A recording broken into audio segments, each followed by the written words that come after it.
നീ അവന് യേശുവെന്ന് പേരിടണം. ഏഴകളുടെ ആലംബമായ അമ്മയിലൂടെ യേശുവിനെ കാണാൻ ആവേ മരിയ പ്രോഗ്രാമിലേക്ക് ഏവരെയും സ്നേഹപൂർവ്വം സ്വാഗതം ചെയ്യുന്നു. 1928 വെനസ്വലയിൽ ജനിച്ച മരിയ എസ്പെരാൻസ അഭൂതപൂർവമായ ജീവിതാനുഭവങ്ങൾ കൊണ്ട് അവളുടെ ജീവിതം വളരെ വ്യതിരക്തമാണ്. ഒരിക്കൽ പരിശുദ്ധ അമ്മ അവൾക്ക് പ്രത്യക്ഷപ്പെട്ട് ഇപ്രകാരം അവളോട് പറഞ്ഞു: എൻ്റെ പ്രിയപ്പെട്ട മകളെ, സകല ജാതിയിലും മതത്തിലും രാഷ്ട്രങ്ങളിലും പെട്ട എല്ലാവരെയും ഞാൻ സ്നേഹിക്കുന്നു. നീ ഈ കാര്യം എല്ലാവരോടും പറയണം. പണ്ഡിതനും പാമരനും, വെളുത്തവനും കറുത്തവനും, സുന്ദരനും വിരൂപനും എല്ലാവരും എനിക്ക് ഒരുപോലെയാണ്. ഞാൻ അവരെയെല്ലാം ഒരുപാട് സ്നേഹിക്കുന്നു. ആരും ആലംബമില്ലാതെ നീ വേദനിക്കുമ്പോൾ നീ എന്നെ ഒന്ന് നോക്ക്. ഞാൻ നിന്റെ തൊട്ടടുത്തുണ്ട്. എന്നെ നോക്കിയാൽ മതി. ഞാനില്ലേ നിന്റെ കൂടെ? യേശുവിൻ്റെ കൂടെ നടക്കാൻ ഞാൻ നിന്നെ പഠിപ്പിക്കും. പ്രിയപ്പെട്ടവരെ, അമ്മ ഇത് എൻ്റെ സ്വന്തം അമ്മയാണ്. എല്ലാ ജീവിതത്തിൻ്റെ നിമിഷങ്ങളിലും അമ്മ തൊട്ടടുത്തുണ്ട്. കരുണാമയിയായ, അവലംബമായ, എപ്പോഴും കൂടെ നടക്കുന്ന അമ്മയിലൂടെ യേശുവിൻ്റെ മുഖം ധ്യാനിക്കാൻ ഈ ഗാനത്തിലൂടെ നമുക്ക് പാടി പ്രാർത്ഥിക്കാം.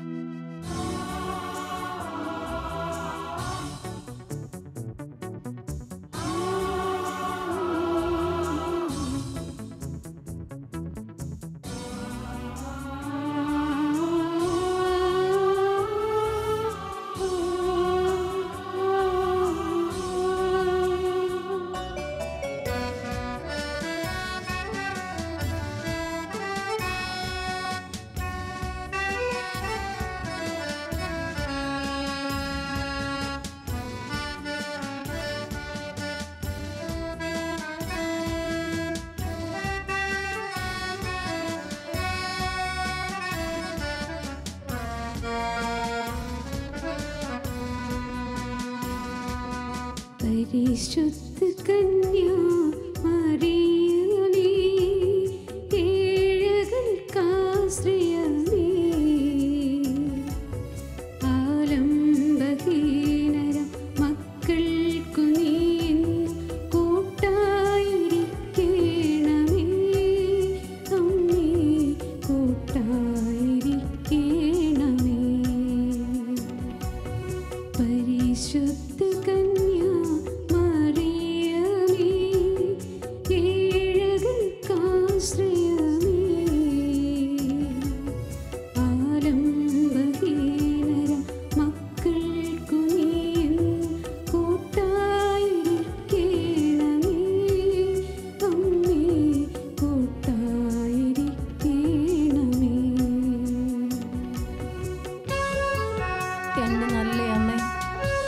ജീവിതാനുഭവങ്ങൾ ഞങ്ങളെ തളർത്തി കളയാതിരിക്കാൻ, തകർന്നു പോകാതിരിക്കാൻ അമ്മ ഞങ്ങൾക്ക് ബലവും പ്രത്യാശയും പ്രതീക്ഷയും നൽകണമേ. ഈശോയെ ചേർത്ത് പിടിച്ച പരിശുദ്ധ അമ്മേ, അമ്മയുടെ നിർമ്മലമായ കരങ്ങൾ കൊണ്ട് എൻ്റെ കൊച്ചു ജീവിതത്തെയും ചേർത്ത് പിടിച്ച് സ്നേഹം നിറയ്ക്കാൻ എൻ്റെ ചാരെ വരണമേ. എനിക്ക് എപ്പോഴും കൂട്ടായിരിക്കണമേ.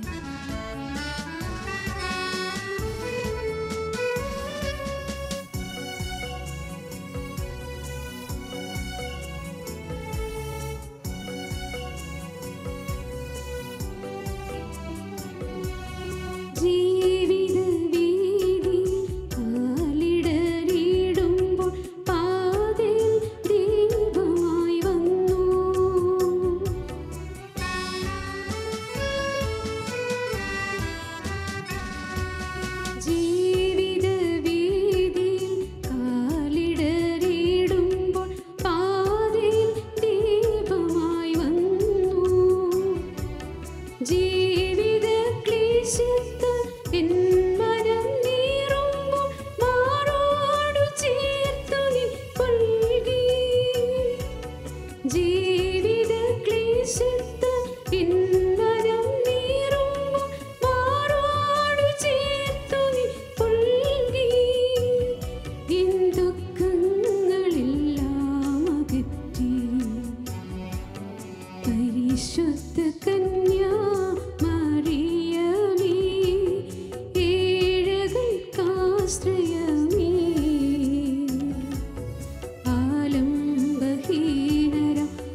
മിഴികളെ നിദ്ര വിട്ടു പോകുമ്പോൾ കൈകളിലേന്തുന്ന ജപമാല മണികളിലൂടെ ഞങ്ങൾക്ക് പ്രത്യാശയും ബലവും നൽകണമേ.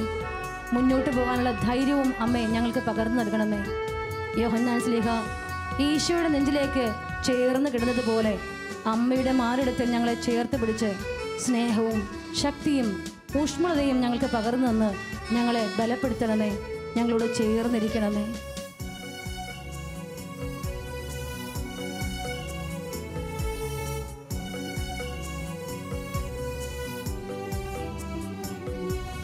നിദ്രയിൻ മിഴികളെ കഴുകാതെ അകലുമ്പോൾ ജപമാല മാത്രമിൻ തുണയാ.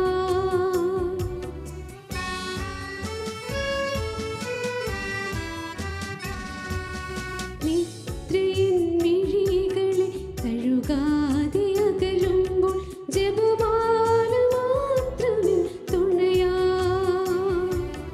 ഹൃത്തടം വിങ്ങുന്ന നേരമെൻ ചാരത്ത് സാന്ത്വനമായി നീ അണഞ്ഞു. ഹൃത്തടം വിങ്ങുന്ന നേരമെൻ ചാരത്ത് സാന്ത്വനമായി നീ അണഞ്ഞു. എന്നമ്മയെ നാരെന്നറിഞ്ഞു. പരിശുദ്ധ കന്യാ മറിയമേ, ഏഴകൾക്കാശ്രയമേ,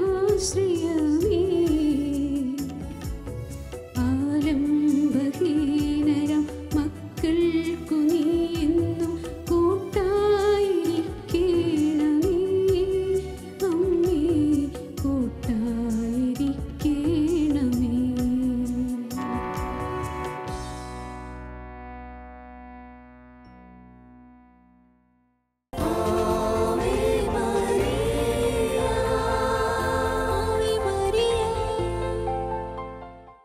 ഈശ്വംസിയാക്കി സ്തുതിയായിരിക്കട്ടെ. പരിശുദ്ധ അമ്മയുടെ ജീവിതത്തെക്കുറിച്ചാണ് നമ്മളിന്ന് ധ്യാനിക്കുക. പരിശുദ്ധ അമ്മ ലോകത്തിന് മുഴുവൻ പ്രത്യക്ഷപ്പെട്ടുകൊണ്ട് ജപമാല പ്രാർത്ഥിക്കണം, ജപമാല പ്രചരിപ്പിക്കണം, ജപമാല പ്രസംഗിക്കണം എന്നൊക്കെ നിർദ്ദേശങ്ങൾ നൽകിക്കൊണ്ട് ലോകം മുഴുവൻ പ്രത്യക്ഷപ്പെട്ടുകൊണ്ട് എല്ലാവരോടും ആയിട്ട് ആഹ്വാനം ചെയ്യുന്നുണ്ട്. അപ്പോൾ പരിശുദ്ധ അമ്മയുടെ ജീവിതത്തെ ഒന്ന് നമുക്ക് ധ്യാനിക്കുമ്പോൾ ഒരു സത്യം നമുക്ക് മനസ്സിലാവും. പരിശുദ്ധ അമ്മ ഒരിക്കൽ പോലും ജപമാല ചൊല്ലിയിരുന്ന ഒരു വ്യക്തിയായിരുന്നില്ല. 1200 മുതലാണ് ജപമാല സഭയിൽ പ്രചരിക്കാൻ തുടങ്ങിയത്. അത് വിശുദ്ധ ഡൊമിനിക്കിൻ്റെ ജീവിതകാലം മുഴുവൻ തുടങ്ങിയിട്ടാണ് ഇങ്ങോട്ട് പരിശുദ്ധമ്മ പ്രത്യക്ഷപ്പെട്ടുകൊണ്ട് ജപമാല ചൊല്ലണം എന്ന് പറയുക. അപ്പോൾ ജപമാല ചൊല്ലണം എന്ന് പറയുമ്പോൾ പരിശുദ്ധമ്മ ഒരിക്കലും ജപമാല ഇല്ല എന്ന് പറയുമ്പോൾ അതൊരു വൈരുദ്ധ്യമായിട്ട് നമുക്ക് തോന്നിയേക്കാം. പക്ഷെ പരിശുദ്ധ അമ്മ ജപമാല ജീവിച്ച വ്യക്തിയാണ്.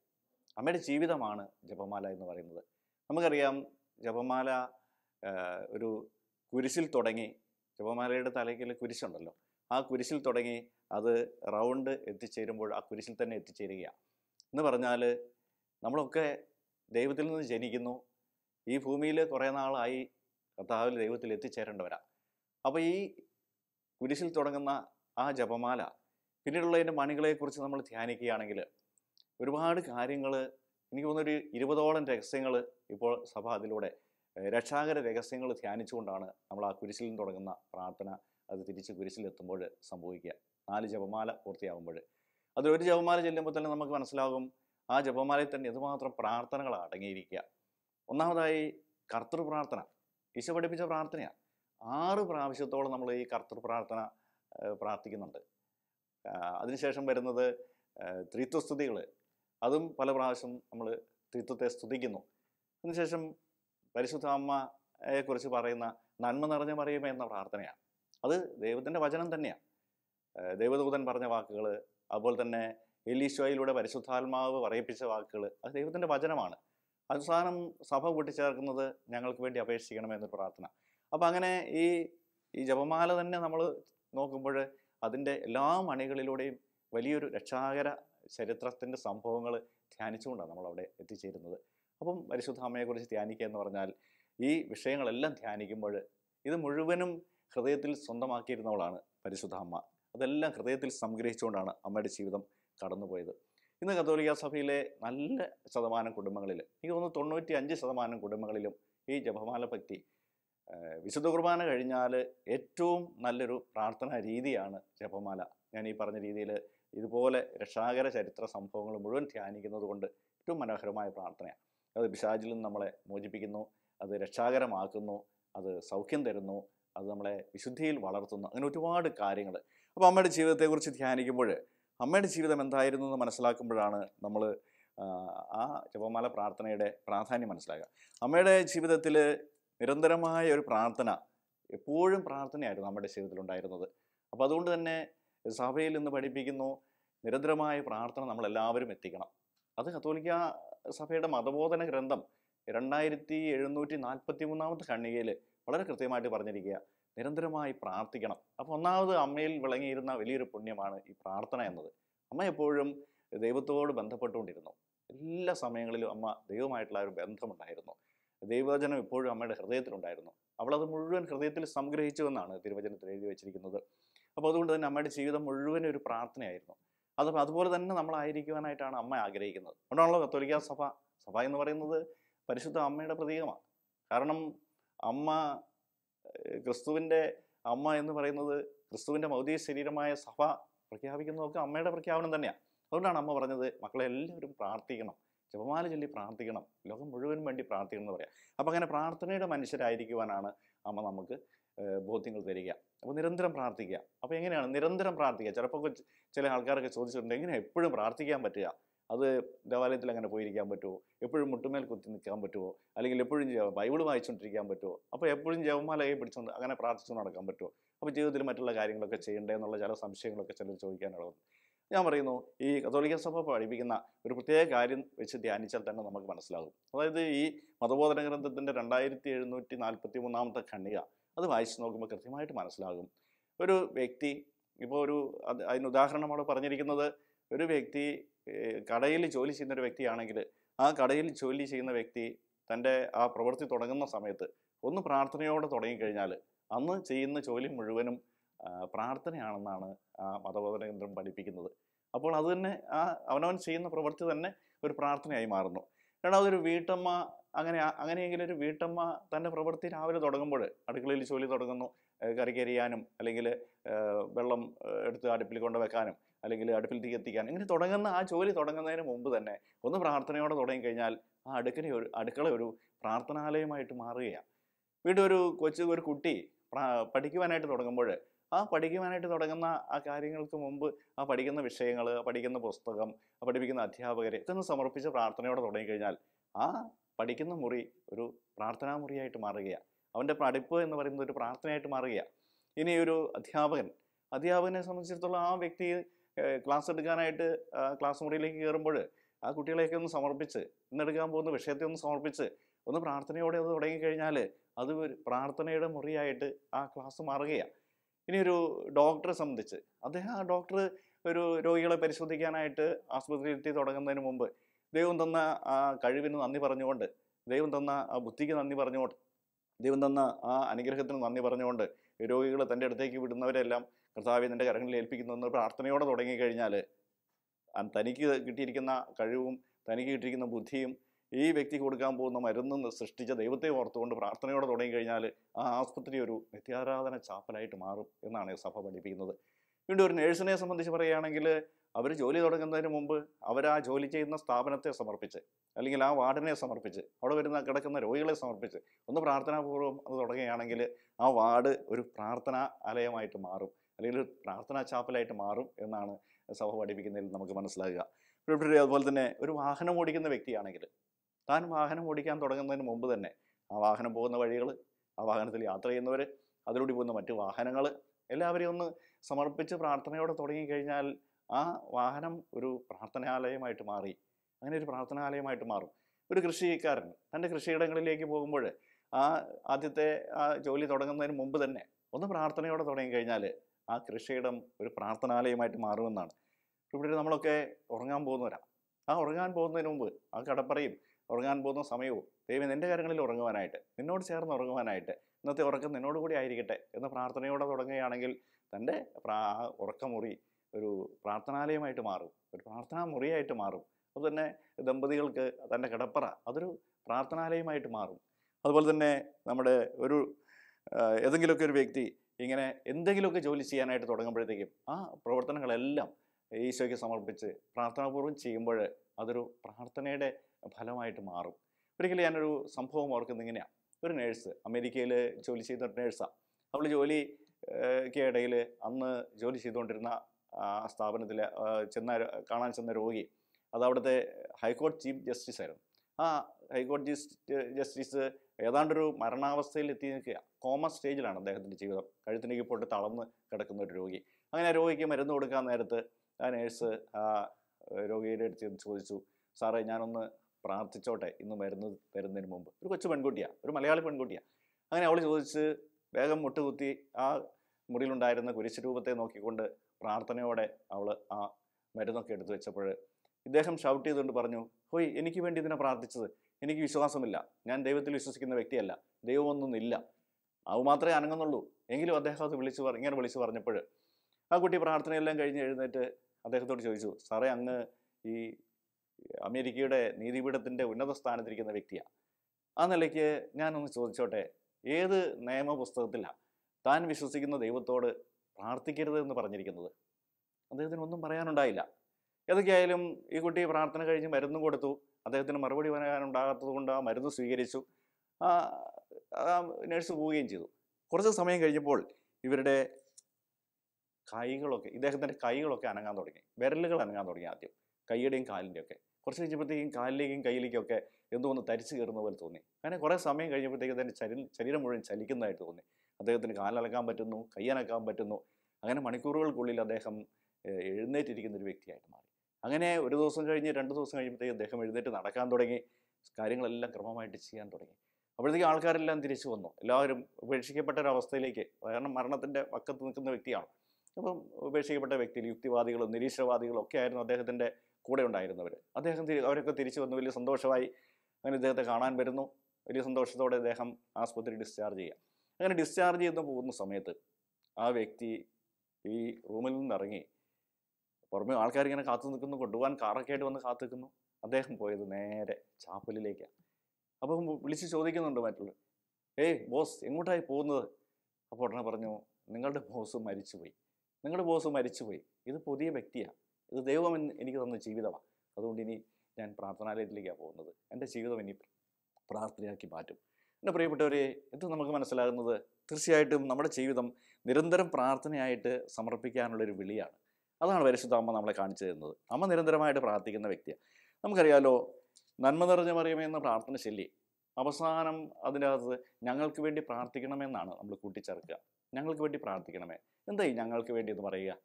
ഞങ്ങൾക്ക് വേണ്ടി എന്ന് പറഞ്ഞ വാക്ക് ബഹുവചനമായിട്ടാണ് നമ്മൾ പഠിച്ചിരിക്കുന്നത്. ബഹുവചനമാണ്. ഞങ്ങൾ, എനിക്ക് വേണ്ടി പ്രാർത്ഥിക്കണമെന്നല്ല സഭ പഠിപ്പിച്ചിരിക്കുന്നത്, ഞങ്ങൾക്ക് വേണ്ടി അപേക്ഷിക്കണം. ഞങ്ങളെന്ന് പറഞ്ഞാൽ ആരൊക്കെയാണ്? ഞാൻ അതിനെക്കുറിച്ച് ഒത്തിരി ധ്യാനിച്ച് നോക്കി. ഒത്തിരി ധ്യാനിച്ചപ്പോൾ എനിക്ക് മനസ്സിലായ കാര്യം, ഞങ്ങളെന്ന് പറഞ്ഞാൽ എനിക്ക് അതെൻ്റെ ഭാര്യയെ കൂട്ടാം. കാരണം ഞാനും എൻ്റെ ഭാര്യ ഒന്നാണ്. അതങ്ങനെയാണ് വിവാഹത്തിൻ്റെ സമയത്ത് പഠിപ്പിച്ചത്. അപ്പോൾ ഞാനും എൻ്റെ ഭാര്യ ഒന്നായതുകൊണ്ട് ഞാൻ ഈ പ്രാർത്ഥന ചെല്ലുമ്പോൾ അതെൻ്റെ ഭാര്യയും അതിൻ്റെ അകത്ത് പെടും, ഒപ്പം എൻ്റെ മക്കളും അതിൻ്റെ അകത്ത് പെടും, ഒപ്പം എൻ്റെ മാതാപിതാക്കളും അതിൻ്റെ അകത്ത് പെടും, അപ്പോൾ എൻ്റെ സഹോദരങ്ങളും അതിൻ്റെ അകത്തുണ്ട്, എൻ്റെ അയൽവാസികൾ അതിൻ്റെ അകത്തുണ്ട്, എൻ്റെ ഇടവക സമൂഹം അതിൻ്റെ അകത്തുണ്ട്, എൻ്റെ ദേശം അതിൻ്റെ അകത്തുണ്ട്, എൻ്റെ രാജ്യമുണ്ട് അതിൻ്റെ അകത്ത്, ഈ ലോകം മുഴുവൻ അതിൽ പെടും. സ്നേഹമുള്ളവരെ, ഞാൻ പറഞ്ഞു വരുന്നത്, ഒരു നന്മ നിറഞ്ഞ മറിയമേ എന്നുള്ള പ്രാർത്ഥന ചൊല്ലി അവസാനിപ്പിക്കുമ്പോൾ ഞങ്ങൾക്ക് വേണ്ടി അപേക്ഷിക്കണമേ എന്ന് പറയുമ്പോൾ ഈ ലോകം മുഴുവനെയും നമുക്ക് അതിൽ ചേർത്ത് വെക്കാം. എന്ന് പറഞ്ഞാൽ ഈ ലോകത്തിന് മുഴുവൻ വേണ്ടി നമുക്ക് പ്രാർത്ഥിക്കാവുന്ന ഒരു പ്രാർത്ഥനയാക്കി ഇതിനെ മാറ്റാം. കാരണം ഇവിടുന്ന് ഇപ്പോൾ ഈ കോഴിക്കോട് പട്ടണത്തിൽ നിന്ന് ഡൽഹിക്ക് വണ്ടി പോകുന്നുണ്ട് ദിവസം, തിരുവനന്തപുരത്തേക്ക് ട്രെയിൻ പോകുന്നുണ്ട് ദിവസം. ഈ ടിക്കറ്റ് എടുത്ത് അതിൽ കയറുന്നവരാണ് തിരുവനന്തപുരത്തും ഡൽഹിയിലും ഒക്കെ എത്തുക. ടിക്കറ്റ് എടുക്കാതെ പുറത്ത് കാത്തു നിൽക്കാൻ ആ വണ്ടി കയറാത്തവരൊന്നും പുറത്ത് അവർ നിൽക്കുകയുള്ളൂ. അവരൊന്നും ഡൽഹിയിലോ തിരുവനന്തപുരത്തോ എത്തുന്നില്ല. അപ്പോൾ അത് കയറുക തന്നെ വേണം. എന്ന് പറഞ്ഞാൽ നമ്മുടെയൊക്കെ പ്രാർത്ഥനയിൽ നമ്മൾ ആരെയൊക്കെ സമർപ്പിക്കുന്നുവോ, ആരെയൊക്കെ ആ പ്രാർത്ഥനയിൽ ഉൾപ്പെടുത്തുന്നുവോ അവരൊക്കെ അനുഗ്രഹിക്കപ്പെടും. കാരണം ദൈവത്തിനോടുള്ള പ്രാർത്ഥനയ്ക്ക് അറുതിയില്ല. അതുകൊണ്ടല്ലേ പരിശുദ്ധ അമ്മ ലോകം മുഴുവനും പ്രത്യക്ഷപ്പെട്ടുകൊണ്ട് എല്ലാവർക്കും വേണ്ടി പ്രാർത്ഥിക്കണം, എല്ലാവർക്കും വേണ്ടി ആത്മരക്ഷയ്ക്ക് വേണ്ടി പ്രാർത്ഥിക്കണം എന്നൊക്കെ അമ്മ വിളിച്ചു പറഞ്ഞുകൊണ്ടിരിക്കുന്നത്. എല്ലാ ഇടങ്ങളിലും പ്രത്യക്ഷപ്പെടുന്നു. ഒരാളെ പോലും ഒഴിവാക്കുന്നില്ല.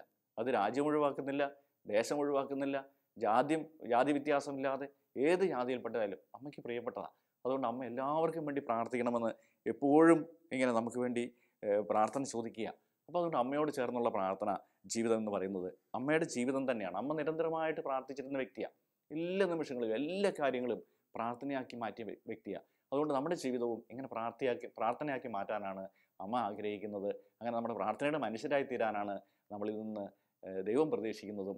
അങ്ങനെ ഒരു വലിയൊരു ബോധ്യമാണ് അമ്മ നമ്മളെ പഠിപ്പിക്കുന്നത്. അതുകൊണ്ട് അമ്മയിൽ വിളങ്ങിയിരുന്ന ഈ പ്രാർത്ഥന എന്ന പുണ്യം അത് നമുക്ക് ഓരോരുത്തർക്കും അഭ്യസിക്കുവാനായിട്ട് നമ്മുടെ ജീവിത വ്യാപാരങ്ങളെ, ജീവിതത്തിൻ്റെ പ്രവർത്തനങ്ങളെ, എന്ത് ചെയ്യുന്ന വ്യക്തികളായിക്കോട്ടെ അത് കർത്താവിന് പരിശുദ്ധ അമ്മ വഴി സമർപ്പിച്ചുകൊണ്ട് ജീവിതം തുടങ്ങിയാൽ ആ ജീവിതവും ആ പ്രവർത്തനങ്ങളും ഒക്കെ അനുഗ്രഹിക്കപ്പെട്ടതായിത്തീരും. അതിനുള്ള കൃപ നമുക്ക് ഓരോരുത്തർക്കും ലഭിക്കട്ടെ എന്ന് ഞാൻ പ്രാർത്ഥിക്കുക. അതുകൊണ്ട് എന്നെ കേൾക്കുന്ന മുഴുവൻ വ്യക്തികളും നിരന്തരം പ്രാർത്ഥിക്കുന്ന വ്യക്തികളായിട്ട് മാറട്ടെ. ഇന്ന് ഈ ലോകത്തിൽ നടക്കുന്ന അസമാധാനങ്ങളും അസ്വസ്ഥതകളും ഒക്കെ ഇല്ലാതാവാനായിട്ട് നമ്മൾ ഈ കാര്യങ്ങൾ ബോധ്യമാകുന്നവർ ഒന്ന് പ്രാർത്ഥനാപൂർവ്വം കാര്യങ്ങളെല്ലാം ചെയ്യുമ്പോൾ എല്ലാം ക്രമപ്പെടുമെന്നാണ് ഞാൻ വിശ്വസിക്കുന്നത്. അതുകൊണ്ട് അമ്മ കാണിച്ചു തന്ന ഈ മാതൃക അങ്ങനെ ജീവിതം മറ്റുള്ളവർക്ക് കാണിച്ചു കൊടുക്കാനായിട്ട് നമുക്കൊക്കെ ഇടയാകട്ടെ. അതിനുവേണ്ടി നമുക്ക് ഒരു നിമിഷം പ്രാർത്ഥിക്കാം. എൻ്റെ കർത്താവെ, എന്നെ കേൾക്കുന്ന എല്ലാവരെയും ഞാൻ അങ്ങയുടെ കരങ്ങളിലേക്ക് സമർപ്പിക്കുകയാണ്. അമ്മയുടെ ജീവിതം ഒരു പ്രാർത്ഥനാ ജീവിതമായിരുന്നതുപോലെ ഞങ്ങളുടെയൊക്കെ ജീവിതങ്ങൾ നിരന്തരം ഒരു പ്രാർത്ഥനയുടെ ജീവിതമായി മാറുവാൻ ഞങ്ങളെ അനുഗ്രഹിക്കണം. ഞങ്ങൾ ഏത് പ്രവർത്തികൾ ചെയ്യുമ്പോഴും അതൊന്ന് പ്രാർത്ഥനയോടെ തുടങ്ങുവാനായിട്ട്, നിസ്സാരം ഭക്ഷണം കഴിക്കുമ്പോൾ പോലും അത് പ്രാർത്ഥനയോടെ ചെയ്യുവാനായിട്ട്, അതിൻ്റെ പിന്നിൽ പ്രവർത്തിച്ചവരൊക്കെ ഓർക്കുവാനായിട്ട്, ഞങ്ങളുടെ പ്രവൃത്തികളെല്ലാം ദൈവം അനുവദിച്ചിട്ടാണ് ചെയ്യുന്നതെന്നുള്ള ബോധ്യത്തോടെ ചെയ്യുവാനുള്ള കൃപ ഞങ്ങൾക്ക് ഓരോരുത്തരും ലഭിക്കുവാൻ വേണ്ടി പരിശുദ്ധ അമ്മയെ ഞങ്ങൾക്ക് ഓരോരുത്തർക്കും വേണ്ടി പ്രാർത്ഥിക്കണമേ. പിതാവിൻ്റെയും പുത്രൻ്റെയും പരിശുദ്ധാത്മാവിൻ്റെ നാമത്തിൽ ആമേൻ.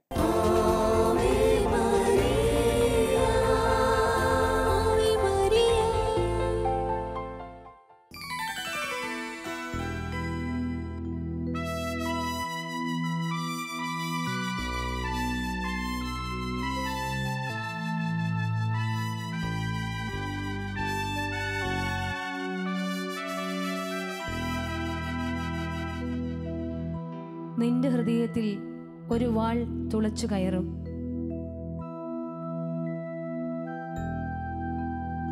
അമലോത്ഭവയും സഹരക്ഷകയുമായി ഭൂമിയിൽ ജനിച്ച് ജീവിച്ച് ഇന്നും നമ്മോടൊപ്പമായിരിക്കുന്ന പരിശുദ്ധി അമ്മ യേശുവിൻ്റെ പീഡാസഹനങ്ങളെ ഹൃദയത്തിൽ സദാസമയവും സംഗ്രഹിച്ചിരുന്നു.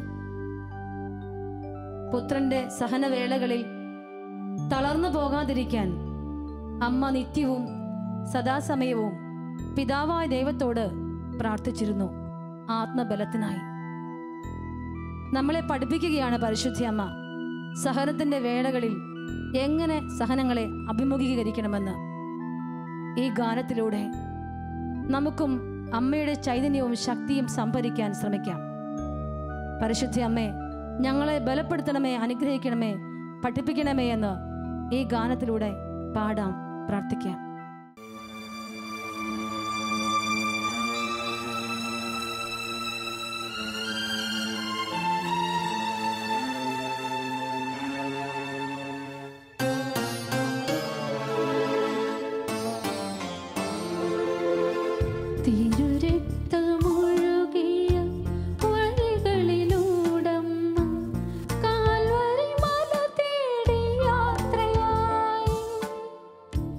വഴി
സമ്മാനമായി അമ്മ എനിക്കു നൽകി. വൈഡൂര്യമണികൾ ജപമാലയാക്കി സമ്മാനമായി അമ്മ എനിക്കു നൽകി. തിരുരക്തമൊഴുകിയ വഴികളിലൂടമ്മ കാൽവരി മല തേടി യാത്രയായി. വഴികളിലെല്ലാം വൈഡൂര്യമണികളാൽ തിരുരക്തത്തുള്ളികൾ കിടന്നിരുന്നു.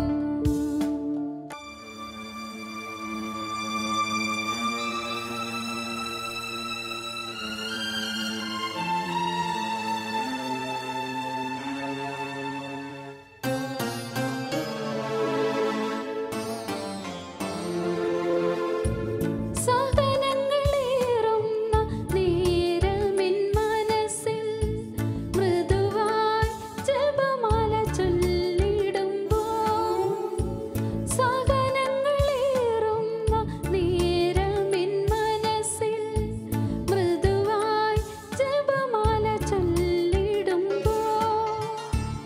ദൈവിക ശാന്തി തൻ നിർമ്മലദാനം നല്ല മാതാവിന് പകർന്നു നൽകും.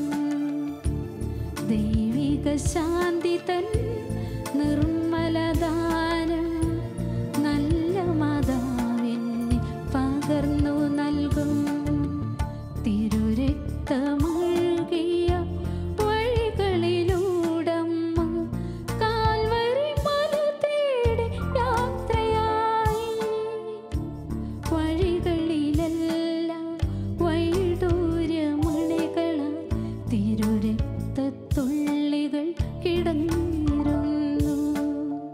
തിരുരക്തമൊഴുകിയ വഴികളിലൂടമ്മ കാൽവരി മല തേടി യാത്രയായി.